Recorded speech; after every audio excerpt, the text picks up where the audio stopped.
허환구의 라디오 오늘. 여러분 안녕하십니까, 허환구입니다. 명태균 씨와 홍준표 대구시장의 아들이 수차례 연락을 주고받은 사실이 알려졌습니다. 홍준표 대구시장은 아들이 명태균 씨와 연락을 주고받은 사실이 드러났지만 그게 무슨 문제가 되냐라고 반문했습니다. 홍 시장은 아들이 명태균 밑에서 정치하던 최모 씨와 고교 동창이라서 명 씨의 일방적인 주장을 사실로 믿고 감사 문자를 보낸 것이라고 해명했습니다. 한편 명태균 씨와 관련해 연일 부정하던 오세훈 서울시장과 관련해서도 새로운 사실이 추가로 드러나고 있는데요. 초기에 명태균은 상대할 가치가 없는 인물이라 생각해 끊어냈다는 기존 해명과 배치되는 상황입니다. 검찰이 오늘부터 윤석열 대통령 부부의 공천 개입 의혹 사건을 서울중앙지검으로 옮겨서 수사합니다. 철저한 수사로 오 시장, 홍 시장만이 아니라 윤 대통령 부부와 관련한 의혹도 모두 명백히 밝혀야겠습니다. 안동문화 방송 라디오 오늘 광고 듣고 시작합니다. 안녕하세요, 이찬원입니다. 발이 편하면 하루가 편하죠. 바로 서서 바로 신는 바로인 슈즈. 특허 기술의 놀라운 착화감으로 신을 때 편하고 신을수록 더 편안한 바로인을 경험해보세요. 편안함의 시작, 바로인 슈즈. RSV 알고 계신가요? RSV는 독감 바이러스만큼 전염성이 강한 급성 호흡기 감염 바이러스로 영유아나 60세 이상 성인에서 감염 시 폐렴 등 심각한 합병증으로 이어질 수 있습니다. 주로 독감 바이러스와 비슷한 시기에 발생하는 RSV. 자세한 내용은 의사와 상담하세요. 이 광고는 RSV 질환인식 캠페인입니다. 네, 2월 19일 수요일 라디오 오늘입니다. 1부 김필수의 차필 규정 함께하고요. 2부 이슈 오늘에서는 광복 80주년을 맞아서 안동의 독립운동가를 소개한다고 하네요. 안동시청 아나운서 김주연 주무관과 함께하겠습니다. 자, 이어서 배종찬의 리서치 오늘도 이어지겠습니다. 라디오 오늘 많은 애청 바랍니다.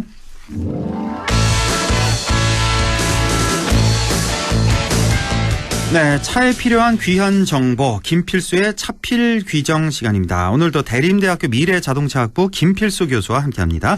교수님 안녕하십니까? 네, 안녕하세요. 네, 자, 큰 도로에서도 사고가 많지만 골목길이나 주택가 이면도로 주행 때도 항상 좀 주의하셔야겠습니다. 네. 가장 조심해서 운전해야 되는 길이 바로 골목길이라고요? 맞습니다. 일반 큰 도로만 하더라도 차도 모두 구분되어 있고요. 차량이 많이 지나다니고 안전 인프라도 잘 구축되어 있기 때문에 보행자, 차 모두 다 조심을 합니다. 그러나 이면도로 같은 데는 어둡기도 하고 좁고 차도 모두 구분도 안 돼 있거든요. 여기에다가 좁은 이 골목길에서 또 차고지 증명제도 없기 때문에 길거리에 주차가 따라서 굉장히 많이 주차가 돼 있어요. 맞습니다. 예. 따라 이 좁은 골목에서 여러 가지 문제가 생길 수가 있거든요. 아이들도 튀어나올 수가 있죠. 그렇죠. 또 길고양이도 있고 개, 고양이, 자전거, 이륜차 이런 여러 가지까지 혼재되어 있는 상태이기 때문에 이 생각 이상으로 골목길에서의 접촉사고가 굉장히 많기 때문에 운전자가 큰 길보다도 이면도로 즉 골목길에서의 운전이 무엇보다 중요하다고 강조할 수가 있습니다. 예, 안전속도 5030 정책이라는 게 있다고 들었는데 이 5030 정책 골목길에서 더 중요하다 이런 얘기가 있던데 이거 어떤 얘기입니까? 안전속도 5030 정책은 전국 경찰청에서 이미 한 6년 정도 됐죠. 그래서 진행을 하고 정부에서도 효율적으로 5030 정책을 손을 보겠다 이렇게 얘기했는데 실질적으로 개성이 좀 약한 것 같아요. 무슨 얘기냐면은 이 처음에 지자체에서는 부산시부터 도입을 했는데 큰 간선도로는 시속 50km 미만으로 달리는 거고요.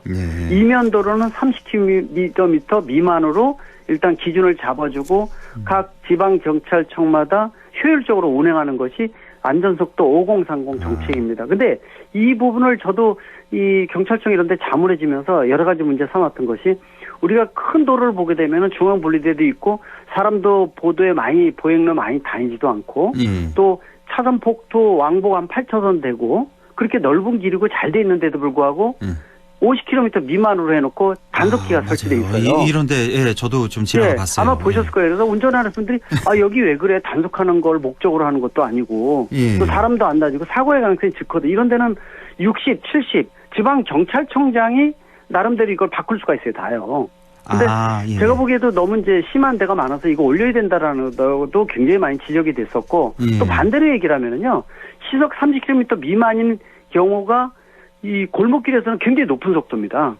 그래서 30km도 높다. 예. 높죠. 예. 이면 골목 같이 좁은 골목은요. 시속 그렇죠. 10km도 높은 데가 있어요. 그렇죠. 워낙 예. 좁은 데는요. 그래서 예. 뭐 영국이나 이런 데는 이 안전 표지판이 정식으로 시속 17km 미만인 데도 있어요.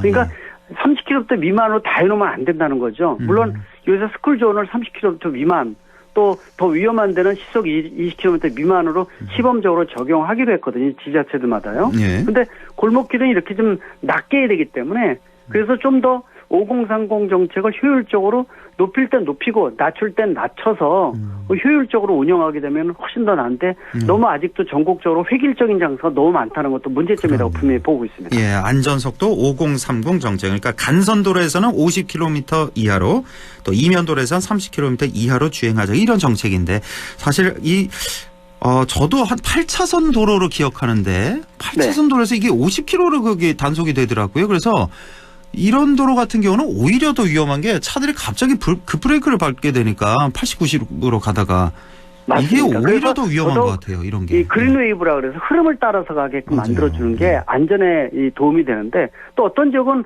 간선이나 간주를 해서 애매모호한 도로들을 또 50km로 해놓으니까 너무 빠른 데도 있고요. 예. 그래서 그런 어떤 효율적인 부분들을 전문가들을 대동을 해서 그런데 보게 되면 다 평가가 나와요. 여기는 몇 킬로가 가장 안전하고 이런 것들 좀 전국적으로 시행하면은 빠를 때 빠르고 느릴 때 느리게 해서 좀 더 안전에 도움이 되지 않을까 이렇게 말씀드릴 수가 있습니다. 자, 골목길, 주택가 이면도로 얘기를 하고 있는데 네. 자, 우선은 아까 뭐 속도 얘기 계속하고 있는데 무조건 골목길 또 이면도로에서는 서행 운전이 가장 중요한 거 아니겠습니까? 예. 맞습니다. 예. 그래서 뭐 시속 10km 미만일 정도로 낮게 주변 눈을 부릅뜨고 좀 더 집에 거의 다 왔다 해서 골목길을 갈 때 사고 나는 경우 많이 있거든요. 그렇죠. 그래서 이 주차법도 제대로 배워야 돼요. 주차법. 지금 아까 말씀드린 대로 주차장이 없이 1가구 2차량 시대가 접어든 지 한참 됐기 때문에 골목 내 집 옆에다가 이 골목 옆에다가 바짝 이렇게 줄 한 줄로 쭉 대는 경우는 많이 보셨을 텐데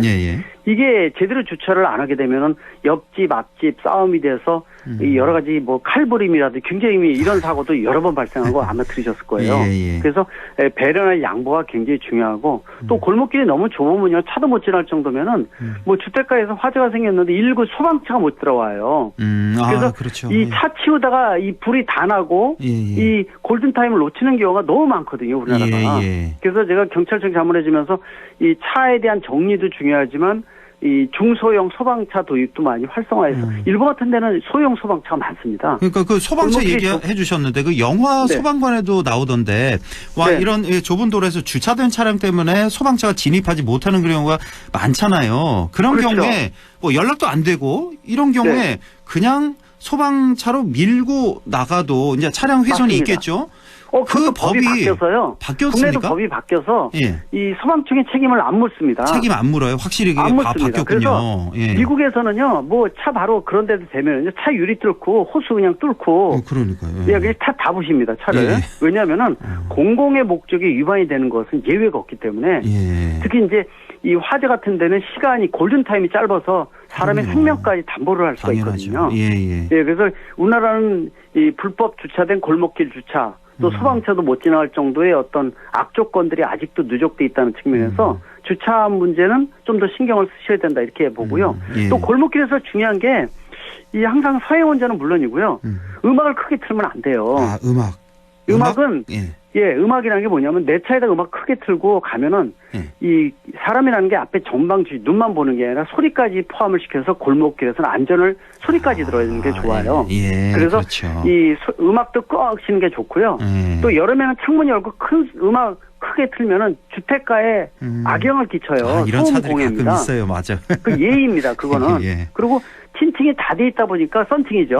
어두워가지고 어두운 골목 들어가면 더 안 보이는데 선글라스도 벗으셔야 되고 예. 그래서 틴팅이 많이 되면 창문 좀 내려야 돼. 특히 지하 주차장 내려갈 때 맞아요. 아무것도 안 보여가지고요. 예, 그래서 이거는 상식인데 저도 안전운전할 때 지하 주차장 내려갈 때요. 예. 음악은 무조건 끄고 창문 내립니다. 저도 썬팅이 좀 진한 편이어서 항상 네. 예. 아파트 창문 입구 내리고 왜냐 들어가면 내리고 소음, 다니거든요. 사이렌 한겨울에도. 울리는 소리 이런 것들도 예. 듣게 되면은 저 꺾어지는데 차가 올라온다라 해서 내가 정지를 한다든지 사행을 하면서 상황을 잘 보거든요. 예. 이런 것들이 다 도움이 되는 거기 때문에 그래서 예. 골목에서는 특히 야간 골목길은 더더욱 위험하니까 조심하시라고 말씀드리고 예. 그리고 특히 골목길에는 차대 이륜차 사고가 은근히 많습니다. 특히 이제 배달 서비스업 지나가는 오토바이 같은 경우는 골목길을 휙휙 지나가는 거 많이 보셨을 거고 예. 또 골목길이 좁으니까 일방 통행이 많으니까요. 처음에 초행길이다 그러면은 이제 역주행하지 않게끔 조심하셔야 되고 혹시 내가 골목길에 역주행해서 일방 통행 들어갔다면 후진한다든지 피해서 미안하다는 손짓도 해주는 것도 굉장히 중요한데요. 예. 한 가지 팁을 드리면은 예. 겨울철 바깥에 골목길에 주차하고 아침에 출근하실 때요. 예. 시동을 걸기 전에 이 두들기세요. 엔진 보닛도 두들기고. 아, 두드리라고요? 차를? 예. 차를 두들기세요. 아무것도 하지 마시고. 왜 그러냐면은 예. 길 고양이가 날씨가 밑에, 추우면은 전날 차 밑에. 예. 엔진룸이 뜨뜻하기 때문에 맞아요. 이쪽으로 파고 들어가요. 예. 밑에 바닥에 이제 차폐 철판이 있는데요. 예. 뭐 얘기 들으셨죠? 우스갯소리 그러죠. 고양이는 액체설. 액체설. 머리만 빠지면요 아무리 좁은 구멍도 몸이 다 빠집니다. 맞아요. 예, 맞아요. 예. 예, 그래서 이 길고양이들이 날씨가 춥다 보니까 엔진룸으로 파고 들어갔다 거기서 잠들어가지고 아침에 운전자가 모르고 시동 키면은요 난리가 납니다. 그래서 제가 주변에 이렇게 문제가 된 경우 2건이나 봤어요. 그래요? 아니, 은근히 자다가 깨면은 뭐 놀라서 확 도망가지 않나요? 도망가잖아요. 시동을 키면 말려 들어간다는 거예요. 말려 들어간다고요? 예, 왜냐하면 옆에 펜벨트도 있고 엔진룸 속에 들어가면 펜벨트, 파워벨트들이 있기 때문에 여기에 끼면 말려 들어갑니다. 그래서 꼭 그 시동 키기 전에 엔진룸 같은 게 두들기시면은요 놀래서 애가 빠져나와요. 예, 저 소리도 나고 그러면 안에 있다는 것도 알기 때문에 꼭 그렇게 하시는 습관도 이런 어떤 에티켓도 그렇지만은 안전을 위해서라도 한번 그렇게 겨울철에 바깥일 때는 두들기는 습관, 그 다음에 시동을 키시라는 것도 꼭 말씀드리고 싶습니다. 겨울철에 시동 켜기 전에 차 문을 좀 이렇게 두드려줘라. 그 안에 이제 차 밑에 고양이가 잠자고 있다가 시동 켜면은 빨려 들어갈 수 있다. 그 맞습니다. 안쪽으로. 그래서 특히 엔진룸 있죠? 엔진 보이시를 크게 두들기시는 거, 엔진 쪽이 가장 중요하기 때문에. 그 습관도 굉장히 중요합니다. 그 고양이 얘기 나와서 말하는데 이제 골목길 같은 경우 이제 개나 고양이 뭐 주인이 같이 데리고 다니는 경우도 있지만 뭐 혼자서 이렇게 돌아다니는 개, 고양이 볼 수가 있잖아요. 근데 만약에 그렇죠. 개는 좀 덜한데요. 보통 고양이가 길고양이가 주택가들은 다들 있습니다. 네, 그렇습니다. 근데 혹시 이 주택가 다닐 때 이런 개나 고양이를 어떻게 해서 치었을 때 있잖아요. 네네. 그럴 때 운전자는 어떻게 대처하는지 그게 좀 궁금하더라고요. 이거는 사실 이제 치었다 그러면은 처리를 해줘야 되잖아요. 뭐 또 부상을 당하면은 또 뭐 병원에도 데려가야 되고, 뭐, 요새는 2000만 시대라고 얘기를 하는데, 길고양이라 하더라도 생명을 존중한다는 측면에서 상당히 좀 조심을 해야 돼요. 혹시 사고가 생기면은 지자체에 연락할 수도 있고요. 물론 이제 로드킬이라 해서 일반 도로 달리다가 산악 같은 데서 사슴이 뛰어든다든지 멧돼지라든지 이런 것들로 로드킬도 1년에 10만 건이 넘습니다. 우리나라가. 그러니까요. 굉장히 위험한데 이 경우에도 조치를 잘해야 되는데 큰 길거리 같은 데는 치웠다고 중간에 서 있으면 안 됩니다. 절대로. 한쪽으로 빼서 지자체 해당 도로관리청에다가 연락을 해주시면 돼요. 그러니까 개나 고양이 치웠다. 이거 치워달라 이렇게 연락을 해라. 지자체에. 그렇죠. 왜냐하면 그냥 놔두고 가게 되면은 차도 그렇지만은 그대로 있는 상태로 있는 경우 자체도 좀 처리를 어떻게 해야 되거든요. 그래서 상당히 이런 부분도 그러니까 본인도 기분도 그렇지만은 안타깝죠. 그럼요. 생명을 앗아갈 수도 있는 거고 부상을 당했을 때 후속 처리도 굉장히 중요함을 강조할 수가 있으니까. 그래서 골목길에서 이 길고양이나 아니면은 이런 문제점을 없애기 위해서라도 더더욱 조심해야 되고 왜냐면은 휙휙 지나가요 순간순간. 그렇죠. 길고양이 같은 경우. 피할 수가 없어요. 어떨 때. 피할 수 없습니다. 그래서 서서히 움직이면은요 알아서 피해요 얘네들이. 근데 차를 빨리 움직이면은 아까 말씀드린 대로 자전거하고 부닥치거나 오토바이하고 부닥치면은 가해자 피해자가 아니라 이런 대상하고 부닥치면 모두가 피해자가 됩니다. 그럼요. 이거를 후속 조치하는데 굉장히 또 사람이 다치기 때문에요. 더더욱 골목길에서 조심하시라. 일반 큰 길은 도리어 안전하고 좁은 골목길이 위험하다라고 분명히 말씀드립니다. 아, 그리고 이 좁은 골목길 이렇게 갈 때요. 이제 보행자가 있잖아요. 예. 보행자가 이제 앞에 이렇게 있어서 아, 이쯤이면 되겠지 하고 이제 지나가다가 보행자의 뭐 손이나 팔이나 뭐 이런 데를 살짝 이렇게 탁 부딪히고 가는 경우 심심찮게 있습니다. 있잖아요. 이거는 차가 우선적으로 책임져야 돼요. 이거는 차량 과실이죠. 운전자 차량 과실. 과실이죠. 그래서 네. 중요한 부분은 그렇다고 뒤에 빵거리면 안 돼요. 예. 놀래기도 하고 골목길에서 빵빵거리는 것 자체가 실례거든요. 그렇다고 그렇죠. 뭐 아이들이 가운데서 놀아서 전혀 피해주지 않는다 그럴 때는 빵빵거릴 수는 있어요. 짧게 예. 할 수가 있지만은 걸어가는 분들한테 하면은 또 연세든 고령자 같은 데는 놀래는 경우도 많이 있기 때문에 예. 그래서 그분이 차가 오는 소리를 듣고 옆으로 이렇게 피하시게끔 만들어주는 게 예의고 기다려줘야 돼요. 근데 문제는 전기차는 소리가 안 나거든요. 예.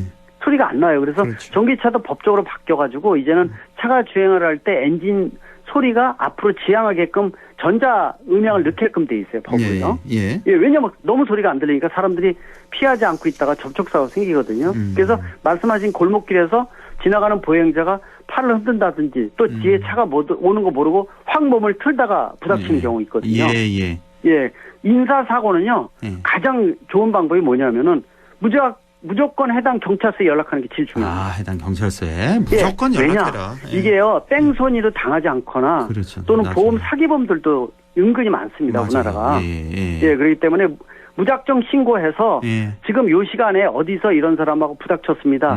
저는 후속 조치 이렇게 해서 안 다쳤다고 괜찮다 그러지만은 예. 데리고 병원에 잠깐 갈 겁니다. 자기 신문 얘기하고 그러면요. 뺑소니가 안 됩니다. 그렇죠. 확실히 이제 신고 그 기록을 예, 남겨라. 신고 그 시간에 맞춰서 내가 어떤 조치를 취합니다라고 신고하고 내 신문 얘기하고 하면은요. 알겠습니다. 뺑소니가 절대로 아니고 사람부터 조치하면은 그것에 대해 문제점 삼지 않습니다. 예.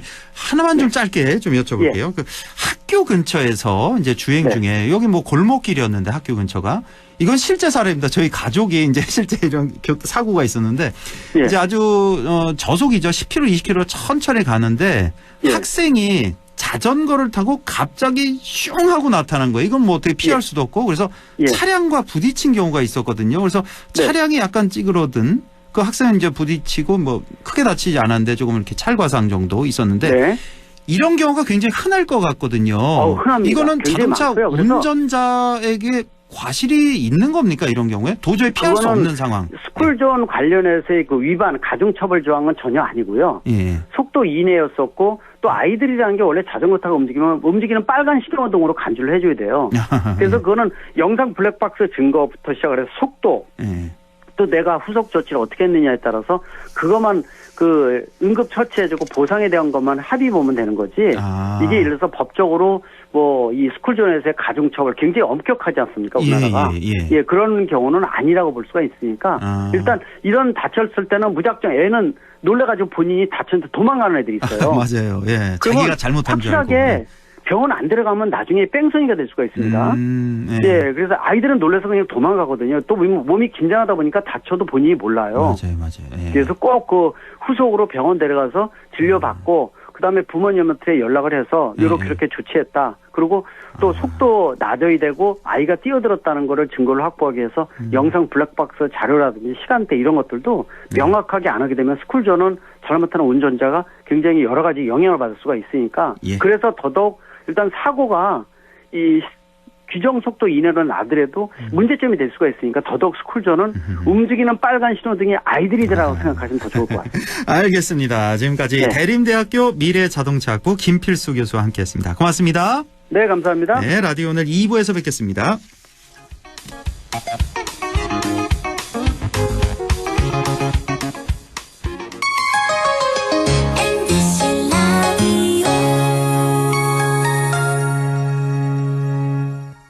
나에게 딱 맞는 대학, 나에게 꼭 맞춘 대학. 나만의 경쟁력을 원한다면 안동과학대학교로 오라. 시대의 딱 취업 중심 실전학과, 학생의 꼭 현장 중심 실무교육, 취업의 맞춤, 내 꿈의 맞춤, 나의 드림핏 안동과학대학교.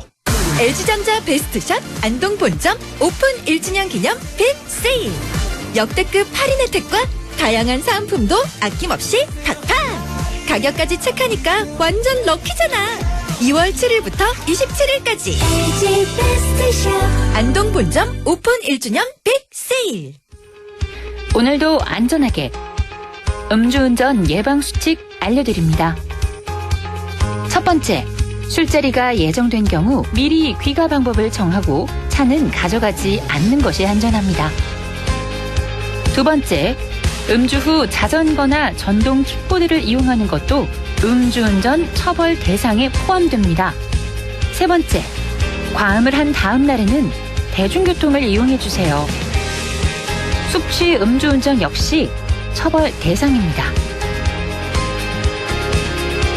네 번째, 음주운전을 방조하는 경우에도 3년 이하의 징역형 또는 1,000만 원 이하의 벌금형에 처해질 수 있습니다. 적극적으로 말려주세요. 위험한 음주운전 미리 예방하여 소중한 생명을 지켜주세요.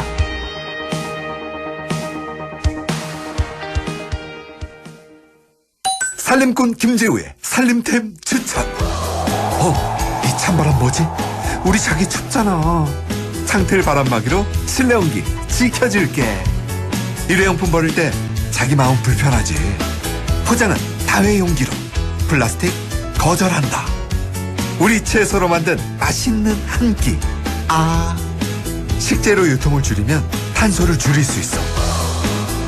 이 모든 건 저 김재우의 살림템이자 지구 살림템. 기후위기로부터 우리의 행복을 지켜낼 수 있도록 함께해요. 지구 살림템. 공익광고협의회. 100.1 MBC 라디오.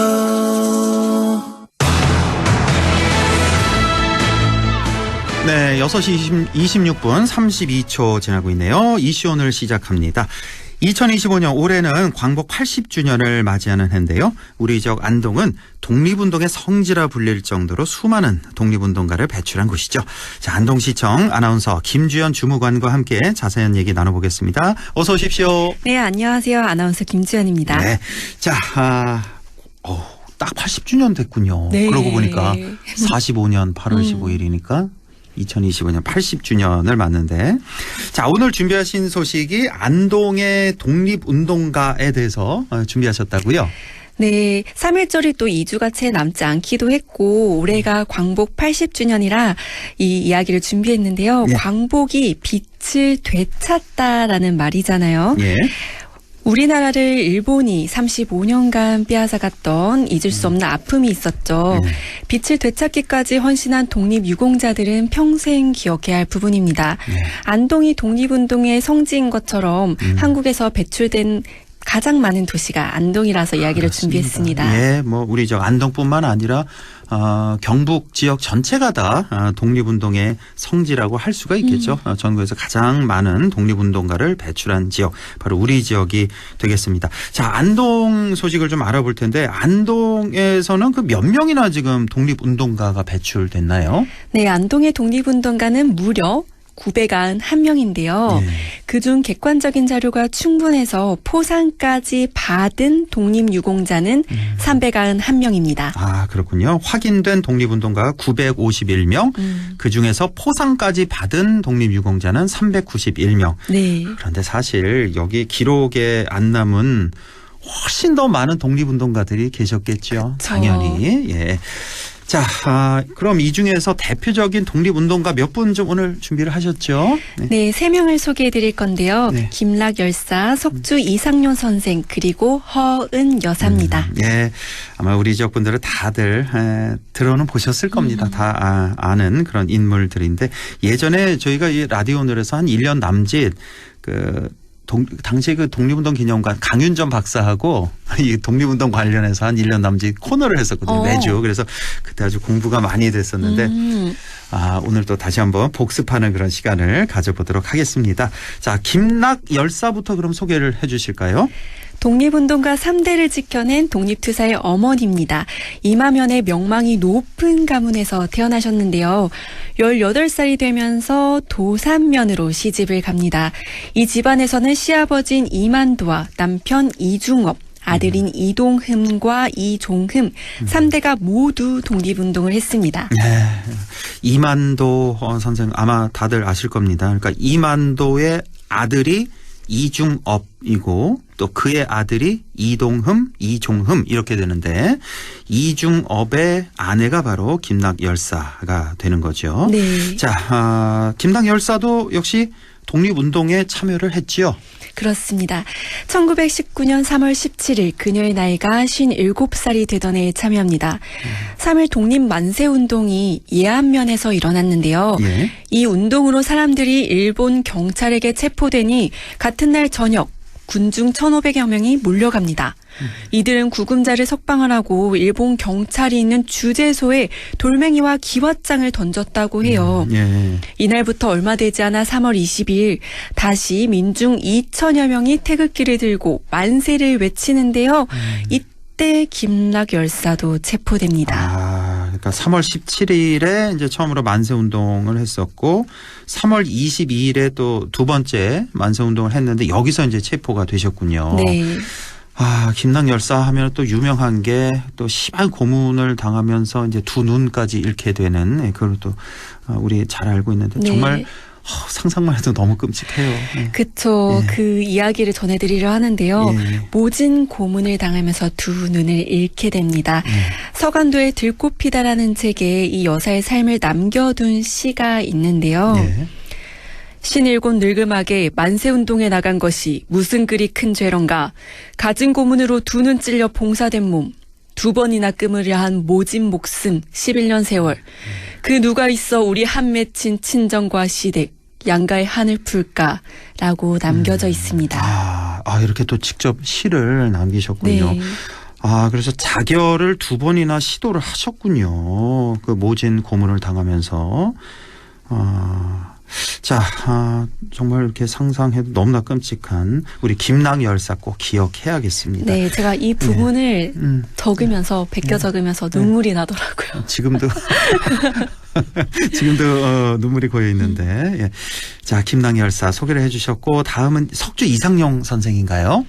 바로 앞에 소개한 김낙 열사 언니의 남편이 되는데요. 즉 김낙 열사의 형부입니다. 아유, 한 집안이군요. 네. 인척이군요. 예. 높은 사회적 신분을 가진 만큼 남보다 앞장서서 도덕 의식을 보여주신 분, 그렇죠. 노블레스 오블리주의 상징입니다. 맞습니다. 이 정도는 아마 우리 지역민들 다 알고 계실 텐데. 자, 석주 이상용 선생 어떤 삶을 사셨습니까? 명성과 인망이 높은 고성희 씨 가문 임청각에서 태어났습니다. 1910년 일제가 우리나라의 국권을 빼앗자 이상용은 바로 다음 해에 자신의 재산을 모두 처분하는데요. 네. 독립운동 자금을 마련해 만주로 갑니다. 그러니까요. 당시 뭐 상당한 재력가로 이렇게 전해지고 있는데 이름난 가문에서 태어난 이상용 선생 이제 집을 떠나기가 쉽지가 않았을 것 같고 한편 이렇게 생각하면은 그 정도 재력가의 집안이면은 좀 어느 정도 일제와 좀 타협하면서 얼마든지 이제 편하게 살 수도 그러니까요. 있었을 그런 위치였어요. 네. 그런데도 그걸 뿌리치고 모든 전 재산을 팔아서 만주로 이주해 가게 되는 거죠. 예. 떠나기 전에 이상용이 한 말이 있습니다. 예. 공자와 맹자책은 나라를 되찾고 나설고도 늦지 않다고 말합니다. 네, 나라부터 찾자. 자, 독립의 모든 열정을 다 바치셨는데 광복을 직접 보지는 못하셨잖아요. 그렇죠. 애석하게도 1932년 74살이 되던 해 중국 만주에 있는 지린성에서 생을 마감했습니다. 그렇군요. 예, 임청각에서 태어나셨다고 했는데 이 임청각에서만 독립운동가가 또 여러 분 정말 많은 분들이 배출됐잖아요.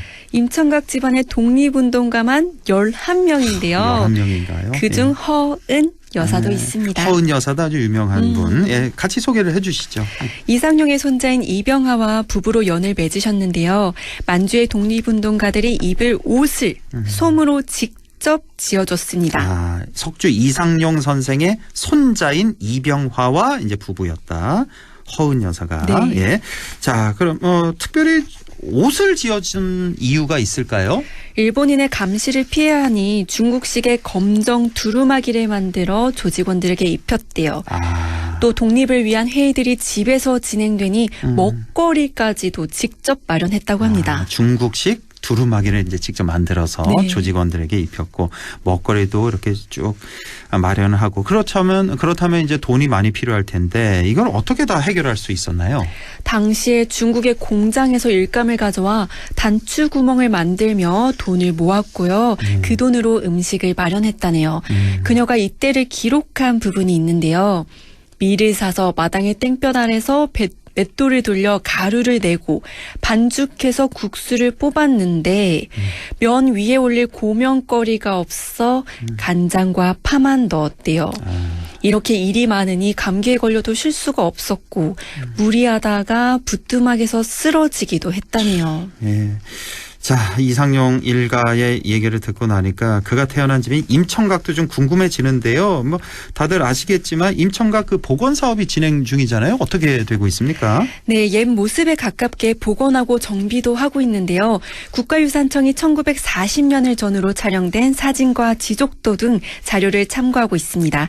2018년부터 계획해 사업비 280억 원을 투입했고요. 임청각 진입부에는 역사 문화 공유관을 짓고 주차장과 산책로 등 재정비도 많이 한다고 합니다. 지금 한창 지금 공사 중이고 아마 운전하면서 이제 지나가면서 많이 보셨을 겁니다. 네. 거기 뭐 건물 하나를 짓고 있던데 이게 바로 그 공유관, 될 것 같습니다. 역사문화 공유관을 지금 짓고 있고 이게 완료는 언제 되는 거죠, 사업이? 광복 80주년을 맞이하는 올해 완공할 예정입니다. 의미가 있네요. 네. 80주년 맞아서. 예. 안동시는 이상용 선생의 신념인 나라가 없으면 가문도 개인도 아무 의미가 없다를 전할 수 있도록 교육의 장으로 활용한다고 합니다. 네.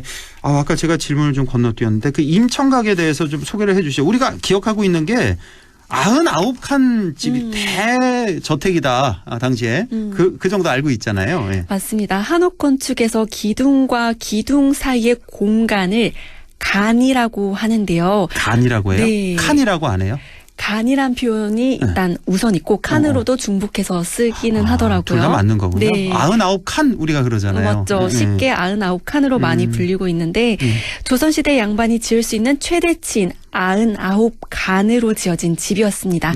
하지만 그때 일제강점기에 일본이 집터에 철도를 놓으면서 지금의 규모로 줄어들었죠. 그러니까. 그 철도. 벌써 몇 년 전에 다 걷어냈잖아요. 다 걷어냈죠. 시원하게 걷어내고. 네. 아이고 여기도 또 많은 또 관광객들이 이제 완공이 되면은 더 많은 관광객들이 몰릴 것 같네요. 자, 오늘 말씀 잘 들었습니다. 지금까지 안동시청 아나운서 김주연 주무관과 함께했습니다. 고맙습니다. 네, 고맙습니다. 라디오 오늘에서는 청취자 여러분의 참여를 기다리고 있습니다. 우리 지역에서 발생한 사건 사고 소식이나 함께 토론하고 싶은 내용을 안동 MBC 홈페이지 라디오 오늘 게시판에 올려주시기 바랍니다. 전화와 문자 참여도 하실 수 있습니다. 전화는 851국에 7191번, 문자는 샵 0913번으로 보내주시면 됩니다. 문자는 단문 50원, 장문 100원의 정보 이용료가 있습니다. 여러분의 많은 참여 바랍니다.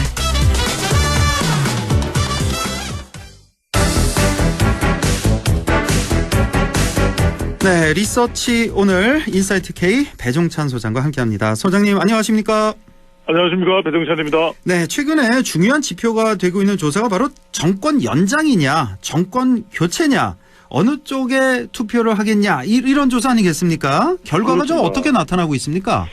네, 정권 교체가 오차 범위 내이든 오차 범위 바뀌든 앞서는 좀 추세로 나타나고 있습니다. 추세가 중요할 텐데요. 예. 오늘 소개드리는 모든 조사는 중앙선거여론조사심의위원회 홈페이지에서 확인 가능합니다. 리얼미터가 에너지경제신문의 의뢰를 받아서 지난 13일, 14일 양일간 무선 자동응답 조사 결과인데요. 차기 집권 세력에 대해서 선호도를 물어봤습니다. 이제 이게 구도라고 하는 것인데 야권에 의한 정권 교체 51.5%, 집권 여당의 정권 연장 44.5%로 나타났습니다. 그러니까 6%포인트가 정권 교체가 더 높은 결과로 나타나서 오차 범위 내이기는 합니다. 근데 이게 추세가 참 중요한 게요. 왜 중요하냐면 두 달 전만 하더라도 대체로 우리가 뭐 지지율로 평가하더라도 민주당 또 정권 교체 여론 또 탄핵 찬성 여론이 압도적으로 높았다가 보수층 보수 지지층들이 결집한다는 거 우리 시간을 통해서 분석해 드렸지 않습니까? 예. 그러니까 1월 16일, 17일 이 같은 리얼미터 조사 결과를 보면 한참 차이를 내면서 나타났었던 정권 교체 여론이 예. 지난 1월 16일, 17일 조사에서는 정권 연장이 48.6%, 정권 교체가 46.2%로 오차 범위는 정권 연장이 더 높았거든요. 그러니까요. 그런데 예. 이 여론이 다시 서서히 또 정권 교체 쪽으로 높아지고 정권 연장은 낮아지는, 아주 크게 낮아진 건 아닙니다.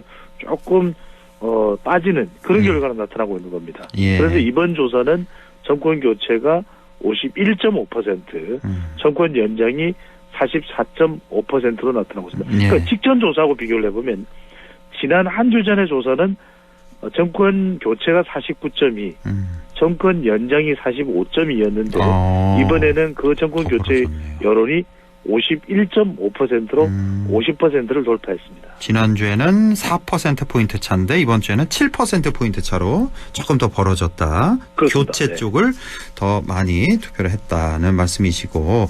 자, 사실은 그 중도층이 중요한 거 아니겠습니까? 근데 사실 이 여론조사에는 제가 그냥 막연한 생각인데 뭐 진보층, 보수층보다는 중도층이 이 여론조사에 참여를 좀 안 할 것 같거든요. 덜 할 것 같거든요. 아무래도. 지금 이 중도층 여론 어떻게 보십니까?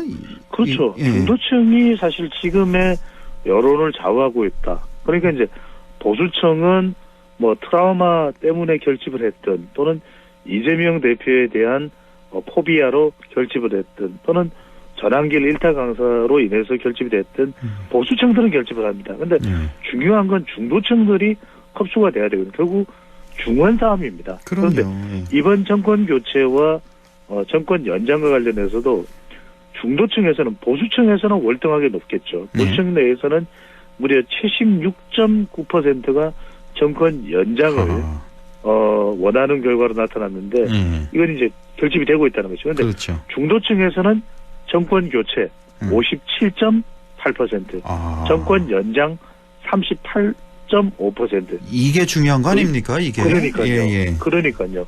약 한 20%포인트 가량이 정권 교체가 더 많은 결과거든요. 그래서 지금 보수층은 상당히 결집했습니다.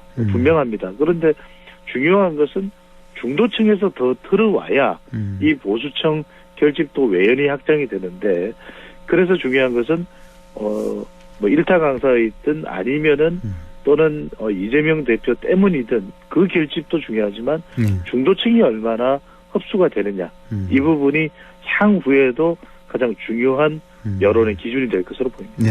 지난 주말에 광주 금남로에서, 다른 곳도 아닌 금남로에서 탄핵 찬반 집회가 동시에 열렸습니다. 좀 이제 눈길이 많은 게 바로 탄핵 반대 집회가 여기서 열렸단 말이에요. 이거는 어떻게 보셨습니까? 여기 말이 참 많은데요. 그렇습니다. 뭐 광주 금남로에서 그렇게 이제 많은 군중들이 모여서 어떤 문제나 지금의 탄핵 정국의 해결이 또 방안이 나오는 것이면은 뭐 그렇게 군중이 모여서 대결을 하는 게 또 필요할 수도 맞을 수도 있겠죠. 그렇지만 허행크께서도 아시잖아요. 그러면 그 광주 집회든 또는 동대구역 집회든 그 집회를 통해서 우리의 문제가 해결됩니까? 그건 아닌 것이거든요. 물론 그 군중의 또 여론이 하찮다거나 또 그것이 아무렇지도 않다는 말씀은 전혀 아닙니다. 중요한 또 민주주의의 여론의 형성의 공간이기도 합니다. 하지만 이제 뭐 광주 금남로에서 강기정 강주시장은 또 반대를 했고 또 전환길 또 황현필 일타 강사의 대리전 양상이 벌어졌고 뭐 그것에 대해서 여러 가지 분석들이 나옵니다. 또 이제 보수 지지층들이 또 전국 각지에서 광주 금남로로 모인 이유도 있을 테고요. 또 하지만 이제 문제는 뭐냐면 이걸 통해서 문제 해결이 어떤 식으로든 되면 몰라도 광주 금남로에 모여서 전환길 강사가 5.18에 대해서도 민주화의 운동이라는 걸 존중하고 금남로가 성지인 것도 강조는 했습니다. 결국도 그날 나온 이야기는 탄핵 반대의 성격을 분명히 했고 또 부정선거에 대해서도 거론이 됐거든요. 부정선거 다는 아니고 부정선거로 의심이 된다. 이런 것을 강조하고는 있습니다만, 그래서 그러면 문제를 해결하는 것이 필요한데, 그러면 선거 검증이든지 또는 선거 중앙선거관리위원회에 대한 조직에 대해서 그런 반발이 있다면 그 부분은 앞으로 민주주의에 또 검토가 필요할 겁니다. 당장 그러면 중앙선거관리위원장을 끌어내리고 또 각 지역의 지방의 선거관리위원장을 끌어내릴 수는 없는 노릇 아니겠습니까? 그럼요. 예. 어떤 식으로 이 선거에 대해서 궁금한 점이나 의심스러운 점이 있으면 그걸 어떻게 해결할 것인가. 그렇다고 해서 이제 지금 이번 비상계엄과 관련해서 나오고 지적되는 것은 그렇다고 해서 군을 투입하느냐. 그럼요. 그렇다고 해서 중국이 거론되느냐. 이건 다른 차원의 문제인 것이고. 완전히 다른 차원인데 지금 탄핵 반대 집회에서 자꾸 이 얘기하는 게 이해가 안 가요, 사실. 예. 그리고 또 이 부분이 또 지지층들이 결집하는 이유가 되기도 합니다. 그래서 이제 드리는 말씀은 이거죠. 그렇다고 해서 그 여론들을, 그럼 이 여론들은 다 잘못된 거야, 가짜야.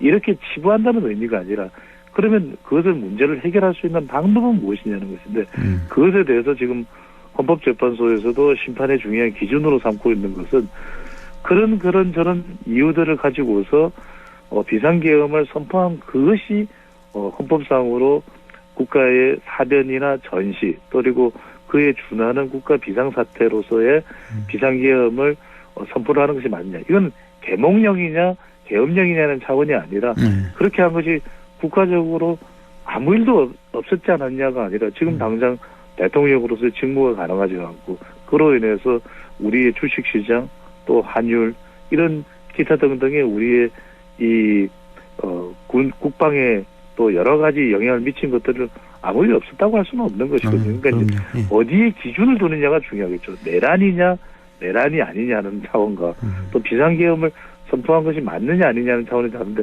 이제 권영세 위원장 오늘 이제 어제 있었죠. 9차 변론도 상당히 중요하고 내일이 이제 일단 마지막이 될지 아니면 추가적으로 더 있을지에 대한 부분도 이제 평의에서 헌법재판소에서 검토가 되겠습니다만 내일 추가적으로 요청한 한덕수 국무총리 또 이제 홍장원 전 국정원 1차장에 대한 정언도 예정이 되어 있습니다. 조지호 경찰청장 관련해서 본인이 지금 출석을 불가라고 이야기를 하고 있기 때문에 어떻게 될지 이 부분은 그 출석한다고 하지 않았나요? 한다고도 밝혀졌습니까? 예. 속보로 들어왔군요. 네. 그러면 이제 9차 변론 서면 이 조정 과정에서 문제가 됐던 조지호 경찰청장의 윤석열 대통령의 이 지시 사항에 대한 부분도 검증이 될 테니까요. 내일이 이제 상당히 중요한 날이 될 텐데 그 전에 이제 말씀드리는 부분이 이제 그 부분이거든요. 이 헌법재판소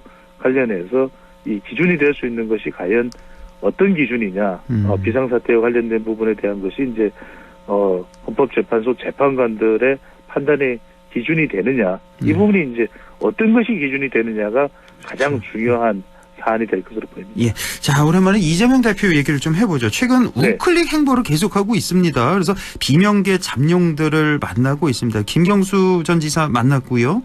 또 김동연, 임종석 이런 그 잠룡들을 만날 예정인데 자, 이런 행보 어떻게 보시는지 이게 정치적 효과가 있을지 어떻게 보십니까?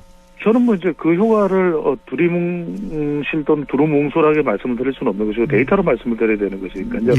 같은 개요의 리얼미터 조사입니다.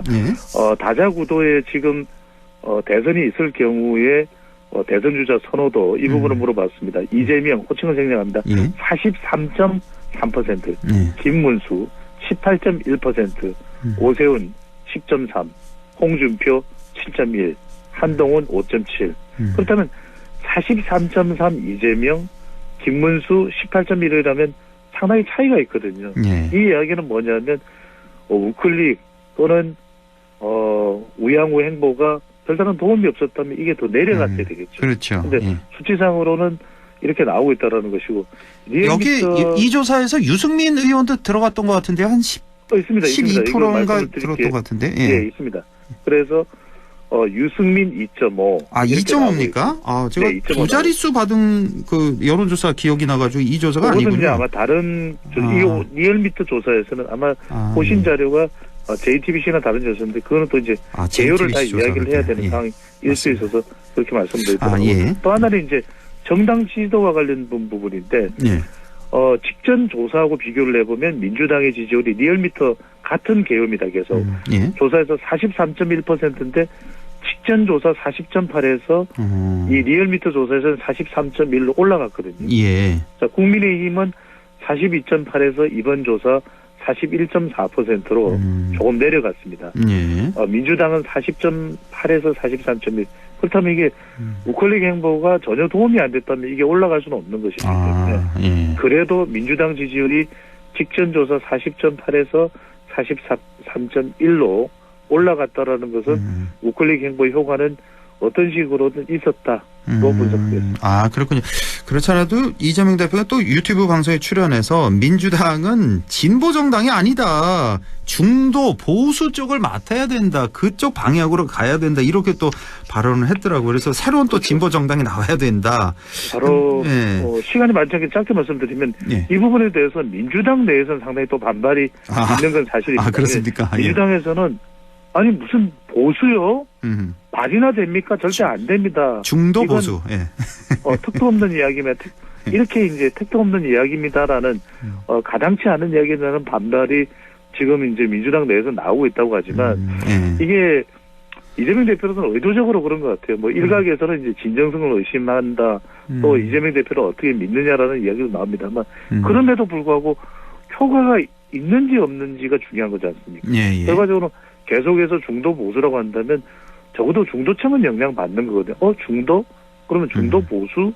그러면 적어도 중도는 포함하겠다는 의미네라는 이재명 대표의 이 태도가 예. 그 입장이 그래도 0.1이든 뭐 0.5든 지지율에 영향을 미친다면 긍정적으로 이것은 효과가 있다고 봐야 됩니다. 저는 사실 이 방송을 보지는 못했는데 그 타이틀만 봤거든요, 뉴스에서. 근데 민주당이 이제 중도 진보가 아니라 중도 보수 이렇게 얘기를 이재명 대표가 꺼낸 걸로 봐서 저는 이게 국민의힘을 공격하는 거 아니냐. 그래서 국민의힘을 쫓아내고 보수 쪽까지 아우르는 정당을 만들겠다. 그리고 진보 진영에는 또 다른 진보 정당 내세워서 이렇게 해서 이제 국민의힘을 공격한 거 아닌가라는 그런 생각이 이 타이틀만 보면 그렇게 들더라고요, 저는. 영향을 받죠. 황익국께서 잘 보신 것이 결과적으로는 이제 정치라는 것은 메시지 싸움이거든요. 네. 그러니까 이것이 이제 2016년 기억나실 겁니다. 그러니까 2017년 우리는 자꾸 대선만 생각하는데 2016년 총선에서 예. 여당이 패합니다. 여당이 패하고 야당이 여소야대가 되는 것이거든요. 그때 혹시 123대 122 그건가요? 그 말씀을 드리는 겁니다. 16년이 그때죠. 그때 문재인 대표가 정확하게 지금의 이재명 대표의 행보하고 크게 다르지가 않습니다. 그 대자비 기시감이 있는 거죠. 당시에 민주연구원의 연구 분석으로 문재인 당대표에게 전달됐던 내용이 그리고 실제로 이제 공천은 김종인 비대위원장을 통해서 이루어집니다. 2016년을 말씀드리는 겁니다. 그때 우클릭 행보였습니다. 그러니까 그 당시에 공천관리위원장이 비대위원장이 김종인 말 그대로 우클릭 할 수 있는 인물을 포진시켰다 볼 수 있는 것이죠. 예, 알겠습니다. 예. 시간이 좀 애매하게 한 30초 정도 남아서요. 아주 짧게 말씀드립니다. 하야 얘기가 자꾸 나오잖아요. 윤 대통령 측에서 하야 고려 안 한다 이렇게 지금 뉴스에 떴던데 이거 그렇게 보십니까? 어떤 생각이 좀 드세요? 하야. 이거는 뭐 가짜 뉴스 또 국민의힘에서도 뻥으로 받아들이는 것 같습니다. 이게 이제 보수층에서는 하야를 하면 윤석열 대통령이 대통령에서 대우받을 것이다. 또 하나 이제 조기 대선에서 짠한 마음으로 보수층이 결집할 것이라든 그런 어떤 차원에서 흘러나오는 이야기입니다만 가짜 실제로는 적용되지 않는 것으로 보입니다. 그래서 하야 생각 안 하고 있다. 그걸 그냥 믿어도 된다. 이렇게 보시는 건가요? 완전히 선은 그렇습니다. 나 그래서 이게 반대로 말과 행동이 반대에 있는 경우가 많아서 이것도 하야를 심각하게 고민하는 거 아닌가라는 그런 생각이 이 뉴스를 보고 저는 또 들어서 저도 이것저것 취재를 했는데 시간이 없으니까 말씀드리면 대부분의 반응은 근거 없다 이렇게 나오고 있습니다. 네. 알겠습니다. 지금까지 배종찬 소장과 함께했습니다. 고맙습니다. 감사합니다.